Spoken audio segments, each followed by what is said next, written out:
Welcome, and thank you for joining us today to hear about a timely health topic, the measles. I'm Rebecca Munnerlin with Prisma Health Media Relations. Public health experts across the nation are alarmed by an expanding outbreak of the measles, a highly contagious virus with potentially serious health consequences. While South Carolina does not yet have reported cases, affected southern states include Georgia, Florida, Kentucky, Texas, and as many of us know, spring break is approaching. So we'll have a lot of folks gathering to enjoy the warmer weather as it rolls in. As of March 7th, which is the last data available, the Centers for Disease Control and Prevention reported over 200 measles cases in a dozen jurisdictions. Many of these cases are children. I should say most of these cases are in children ages 5 to 17 years old who are either unvaccinated or whose vaccination status is unknown. Today, our guest experts joining us include Dr. Robin LaCroix, Prisma Health Children's Hospital Upstate Medical Director and a Pediatric Infectious Diseases Specialist. We also have joining us Dr. Anna-Kathryn Burch, Prisma Health Children's Hospital in the Midlands, Division Director of Pediatric Infectious Diseases. I'd like to invite our media partners to post questions in the chat, and we will get to those after our run of show to get to as many as possible to make sure we've answered as many questions as we can today. We'll begin with our questions for our experts, beginning with Dr. LaCroix. Dr. LaCroix, first of all, I was hoping you could tell us a little bit about exactly what measles is and how dangerous it is, and we'll go from there. Thank you so much. So thank you guys again to echo the importance of this topic and the importance that it has for children and for families. And so measles is a viral infection. And because it is a viral infection, as you know, for many viruses, we don't have good treatments. And for measles, we don't have an antiviral. There is not an antibiotic that we can use to treat this. So it is a dangerous condition. It was present very widespread prior to the introduction of vaccination. And as many of you know, in about the year 2000, Vaccine Update had really had us for more than a year without transmission. So we were in a really good spot at that time.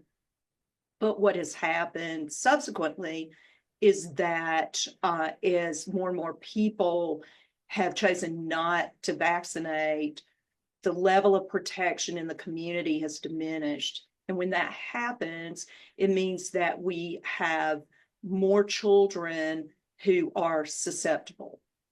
And because it's a virus, it's transmitted by respiratory droplets because it starts in your upper respiratory tract. So that means coughing, sneezing, laughing, yelling, all the things that little kids love to do, put these droplets into the atmosphere. And because these droplets can then land on somebody that is susceptible, hit the respiratory tract, and subsequently cause the infection, it means that it's incredibly contagious. So if we took a room full of people and 10 of them did not have antibodies, 9 of them would become infected. So it means that for each person who is susceptible that becomes exposed, a large number of people. Estimates around the world say that one person can infect 12 to 18 people who are susceptible. So because of that degree of contagion, our best defense in terms of how to help your children prevent becoming infected is to have them fully immunized. And that happens at beginning with infant shots, 12 to 15 months of age, and then subsequently with a booster. Because what we learned in the late 80s, early 90s was that with one vaccine, about 5% of the children did not develop antibodies.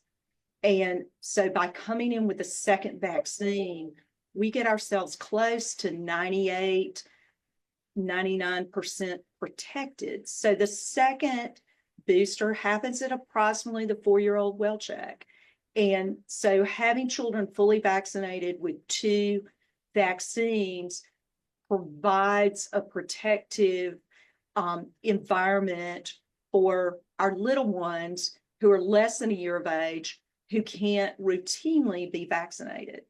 So the best protection is to be fully protected by being vaccinated, because the virus can suspend in the air. It can stay alive and contagious for a couple of hours. If you think back to the measles outbreak that came out of Disneyland, you think about that. That was an outdoor environment. Folks were lined up and in the queue, and a lot of the infection occurred just being in that area. So again, the illness itself can be very serious and can also lead to some very serious complications following the actual viral infection, like pneumonia, like encephalitis, even things like an ear infection. We know that these often come following a measles infection. Up to 30% of the people that become infected get a secondary complication. Dr. LaCroix, I've noticed in pictures of children that have become infected with measles, it looks a lot like the chicken pox. What are the first signs and symptoms of it, and how is it different from the chicken pox? Right, that's a great question, Rebecca. So it is an infection that starts first with fever and cough, runny nose, sometimes red eyes. It looks like pink eye. It's not sticky and goopy like regular pink eye is, but their eyes are really red and bloodshot. That happens prior to the start of the rash. So early symptoms are really confusing for parents. When the rash starts, it usually starts on the head, often the forehead, back of the neck, right at the hairline. And we talk about it moving from the head downward. The difference between the two is that measles is red and more flat. Chicken pox are like little water blisters. We call it a dewdrop on a rose petal because they're red at the bottom and there's a little drop of like a little blister sitting there. And those pop pretty fast and are oozy, whereas measles are more flat and more they run together. So the chicken pox are like little pox and often start more on the trunk than the face. So that's the other clue that we as pediatricians use to help us understand the category of the rash we may be dealing with. Got it. Now, you covered this a little bit, but when experts say outbreak, exactly what do they mean, and what does that tell us about the difficulty in containing the spread of this particular virus? So when you see 3 or more cases occurring in a group, whether that's a childcare, a church, a community, then we know that there is transmission happening, and so that falls into an outbreak. It's difficult to control because the incubation period is 8 to 12 days. So it means the point at which the person became exposed, you got to think back to where were you, what were you doing, who were you around? So putting the circle of exposed people together is a little bit more difficult. And so when we begin to look and say, okay, we have now, say it's a preschool setting, we now have a room of 18 that have all been exposed. Then going in to find out how many of those are susceptible. and how many of those are more likely to develop a measles case, and get them either, if we're in the window of providing early vaccine, which means the first 72 hours after exposure, if we're in that window, we can start their vaccination and have them quarantine while we're trying to protect them. We get their immune system revved up so they are ready to fight this virus before it can make the child sick.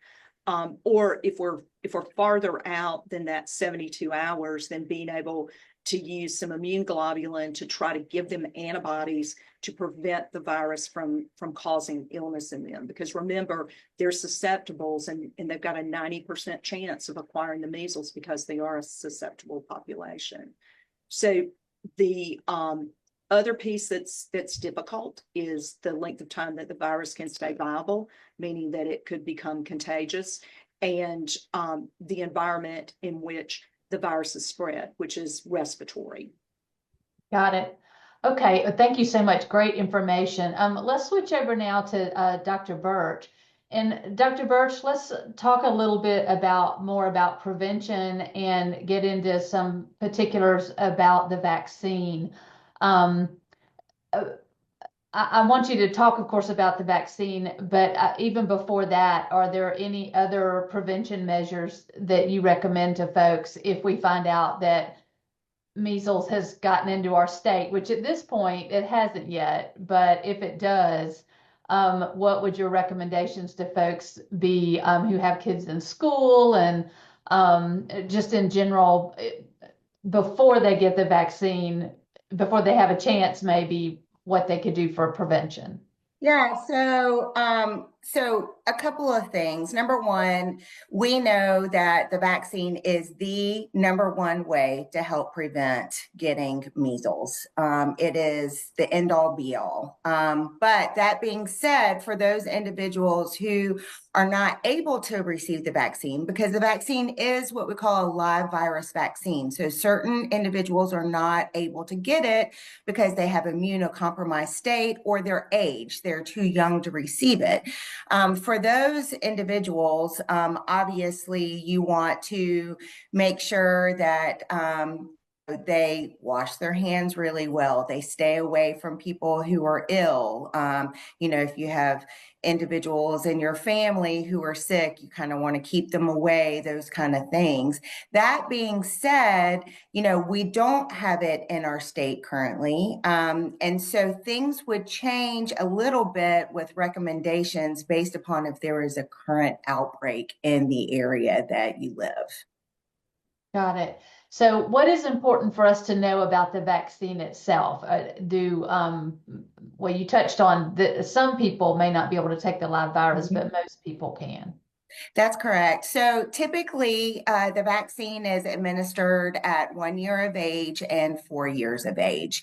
And like Dr. LaCroix alluded to, if you get two of the doses, then you're up to 98, 99%. Most of the people who get the vaccine, will be 98 to 99% effective. So that meaning they would not get the measles if they were exposed. There are certain situations where someone younger than 1 year of age can receive the MMR vaccine. And those situations would be, and that would be from 6 months to a year. Those individuals would be those who might be going internationally traveling. Sometimes we recommend that an infant receive their MMR vaccine before they go, especially if they're going to be traveling to an area that has endemic measles, meaning that they have measles that are, in the environment where they're going to be. The second reason would be if you have an active outbreak in the town that you live. That would be a reason why we might immunize children before that 1 year mark. The important thing to remember, though, if that occurs, that early immunization, so say you have a 6-month-old, they get vaccinated with the MMR, that 6-month vaccine does not count for school. right? So they would still have to get the 1 year vaccine and the 4 year vaccine for it to count towards school. We were talking a little bit about whether adults who maybe either have not been vaccinated, or I understand that there was a period of time where an alternative vaccine was used that could affect people in a certain age group. Could you talk about that just a little bit, about adults who are worried about being vaccinated who may benefit from that? Sure.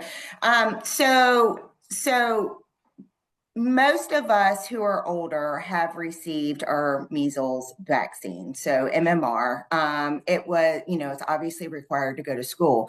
That being said, there was a time where we had an inactivated MMR vaccine that was available from 1963 to 1967. And that particular vaccine did not work very well at all. So it was recommended that if you received that vaccine as a child, that you would get revaccinated with a live virus vaccine. Now, probably a lot of people have no idea if they had from 1963 to 1967, if they received that vaccine, because I can tell you, I know I was vaccinated, but I have no record of it, right? I was born in the 70s. That's been gone. It's paper. We didn't have computers back then, all that kind of stuff. So if there's two things that you can do. If you would have received the MMR during that time, you can either go and ask your primary care physician to do what we call measles titers on you, which is a blood test, and you can see if you have been vaccinated against the measles. Because if you were vaccinated with an MMR vaccine, that's lifelong immunity, right? So it'll still be around. Or you can get a booster of the MMR vaccine with the live virus. Most people will probably opt to get their titers drawn. That being said, most adults do not need to get boosted for MMR. If there is an outbreak in a town that you live in, there might be certain circumstances where the Department of Public Health might recommend for adults to get boosters, but that is not currently at this time. If your titers are drawn, can it differentiate if you fall within that age group that got the inactivated vaccine? Can it differentiate between that vaccination and the newer version? Not necessarily, but it's going to tell you if you don't have titers that are protecting you against the measles, that either you probably got that vaccine or you never got vaccinated in general. Got it. Got it. Okay. All right. We've been seeing a little bit of information floating around about how certain vitamins or dietary supplements can help prevent or treat the measles. Tell us your thoughts on that. Yeah, so there are recommendations for treatment if you have the measles with vitamin A in certain circumstances. That's typically recommended in those individuals who are malnourished, right? The majority of our children in the United States are not malnourished. They get plenty of vitamins in their enriched food every day. So my recommendation would be just to parents that you just make sure that your children are getting a well-balanced diet with fruits and vegetables that have the vitamin A in it. You just get it naturally and do the best that you can as far as, trying to guide your child to picking healthy things and not, Pop-Tarts and all the other stuff that you can get. To help their immunity in general. Yeah, that's correct. That is correct. Okay, and one more for you right now, Dr. Burch, is who's most at risk from measles, and are there any special concerns or risks for expectant mothers? Yeah, so those individuals that are at risk for measles are the very young. I think that that's the biggest population that typically gets infected and has the worst outcomes with measles.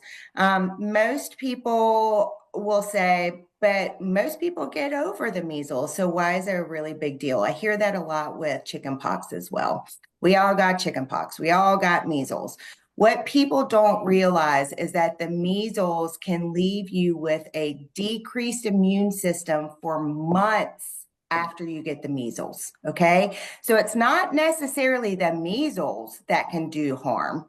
It is the secondary bacterial infections that can do harm.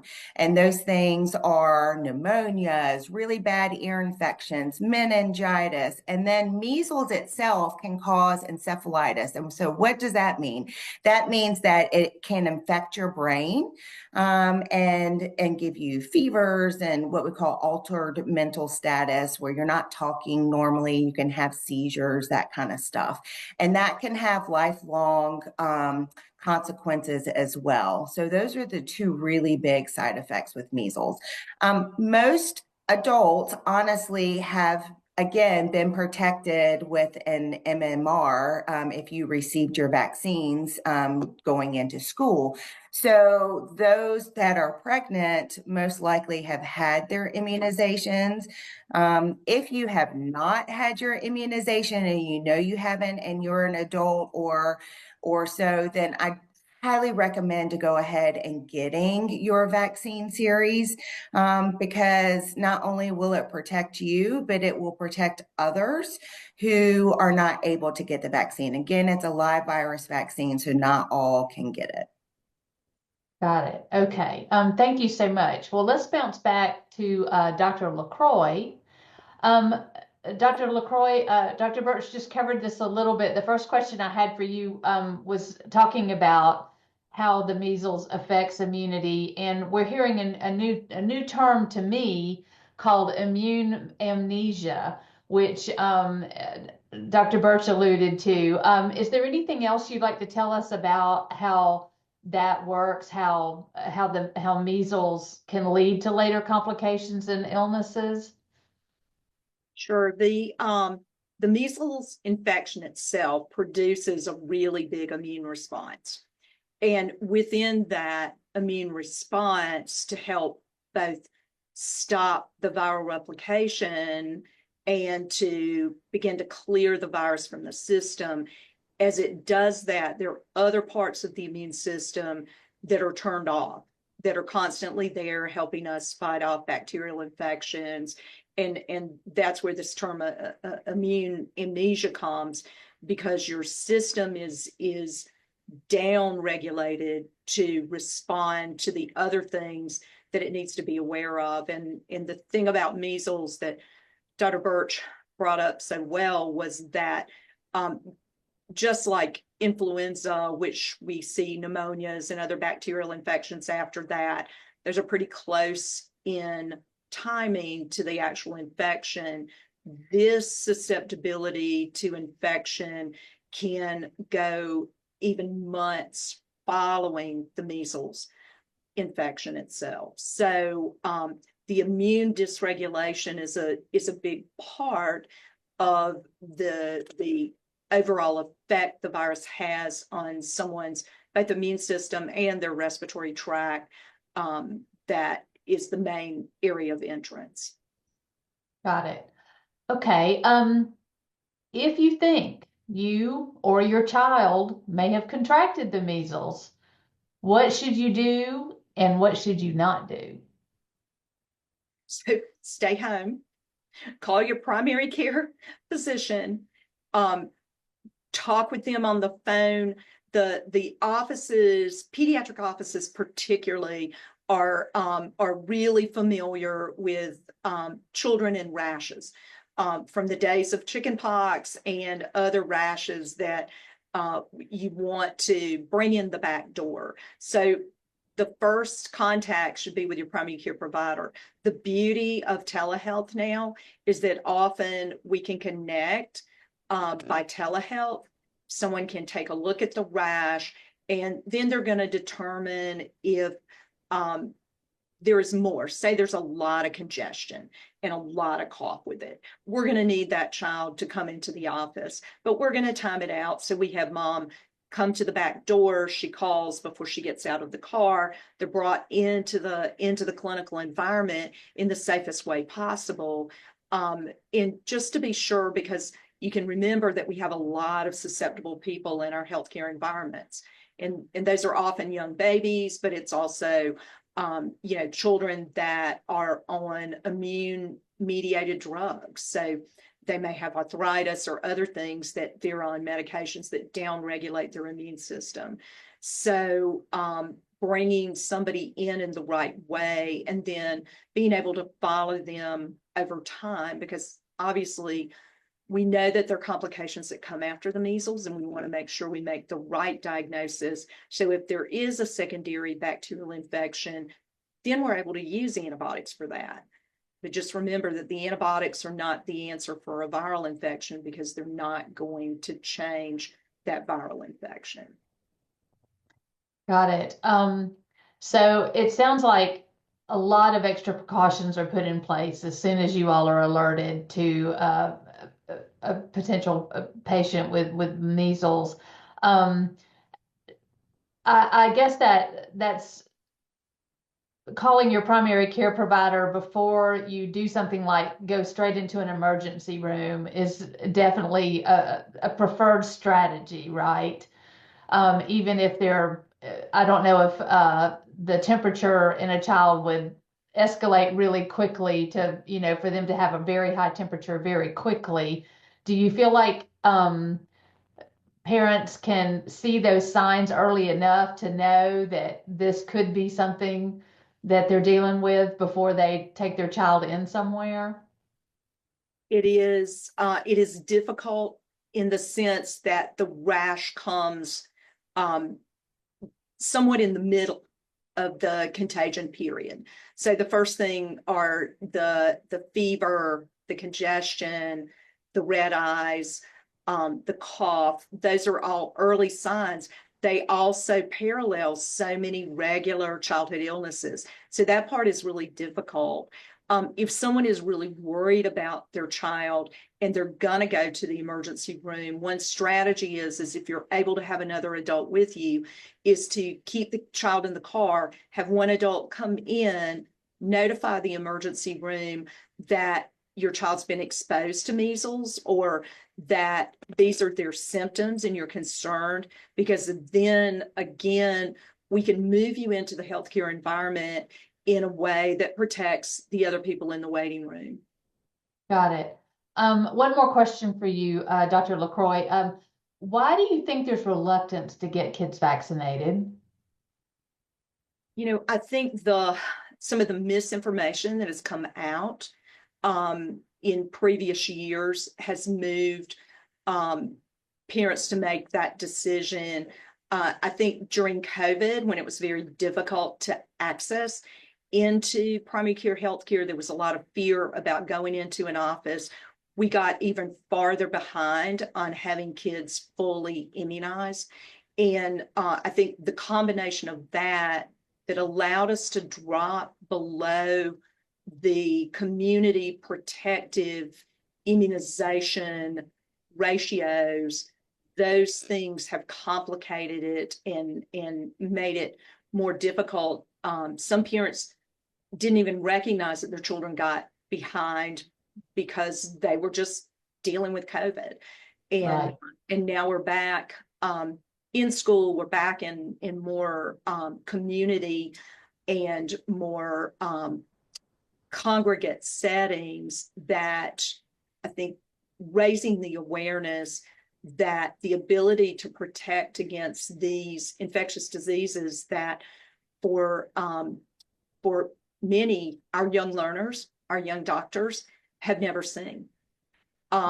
They've never seen chickenpox, and they've never seen whooping cough, and they've never seen measles. And so the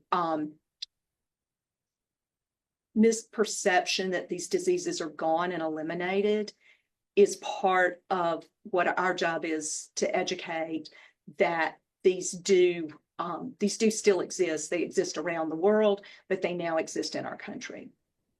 Got it. Going back to Dr. Burch, Dr. Burch, if a person acquires the measles, once assuming they recover from it, does that mean they have lifelong immunity, or should they still consider, if they haven't been vaccinated, should they still continue with their plan to get vaccinated? No, they're going to have lifelong immunity. It's definitely going to, be immunity for life. I mean, they got the real virus, not the, Yeah, not the vaccine weakened virus. So, for sure.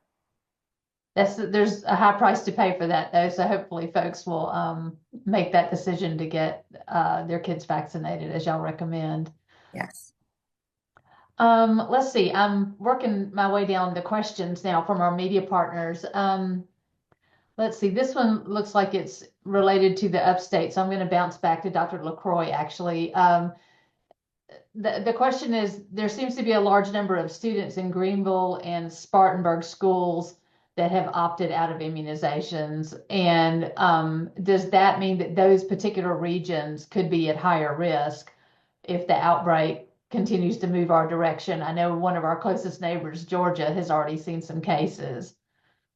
Yes, it does. So when families have chosen to opt out of vaccination, that means that their children are susceptible. And that susceptibility is what allows them to become infected. And again, as we mentioned earlier, one person infects a multitude of other susceptible people. So the opportunity for outbreaks to spread widely within a community, a school, a daycare, those are all true probabilities. Right. Well, it looks like we're wrapping up unless we have any more questions from our media partner. I'll just bounce back to Dr. Burch and ask Dr. Burch, do you have any final thoughts you'd like to share on what you feel like folks need to know as we confront this possibility and try to be prepared for it? Yeah, I think the big thing for me is to really get the information out to parents that the MMR is a safe vaccine. It has been around for a very long time. It absolutely does not cause autism. It has been looked at over and over and over again with studies with hundreds of thousands of vaccinated children. And so the Wakefield studies, which were the original studies that tried to link MMR vaccination to autism, has completely been debunked. It has been taken off or out of the literature, even though you can still find the original papers. And Dr. Wakefield, who was the original author, has had his medical license taken away from him, right? So that particular instant, that research, I think, is what did the first damage of parents, that misinformation of parents concerned about MMR causing autism. It absolutely does not. My children have been vaccinated. I have been vaccinated. It is the best way of keeping your children and yourself safe from measles. And I just highly recommend that if you have questions about the MMR vaccine, that you speak to your primary care physician about it, who can talk to you further about the MMR vaccine, and that you can make a good decision for your family about getting vaccinated. Thank you for your clarity on that for us. I think that's so helpful for folks to know. Dr. LaCroix, do you have any final thoughts you'd like to leave us with? No, I just echo and endorse what Dr. Burch has brought forward in the long history worldwide of this vaccine and how well it has worked in multiple countries besides ours to halt a disease that has the potential. You look at the 250 cases we've had, and there already have been 2 deaths associated with that. The opportunity is to protect. Thank you again. We still have the data we have on the number of cases in the U.S. right now is a week old, and I think we're due to see an update on that report from the CDC maybe later today. So I know we'll be interested to see how that's progressing, unfortunately. But thank you again for joining us. Thank you to our experts and our media partners for helping us spread the word on this very important public health information. And we will continue to keep you updated on important health topics as they arise. So look to Prisma Health as your partner in keeping your family safe and healthy. We feel like it is our mission to provide you with this important information. So thanks to everyone. We're going to sign off now, and we appreciate you being with us today.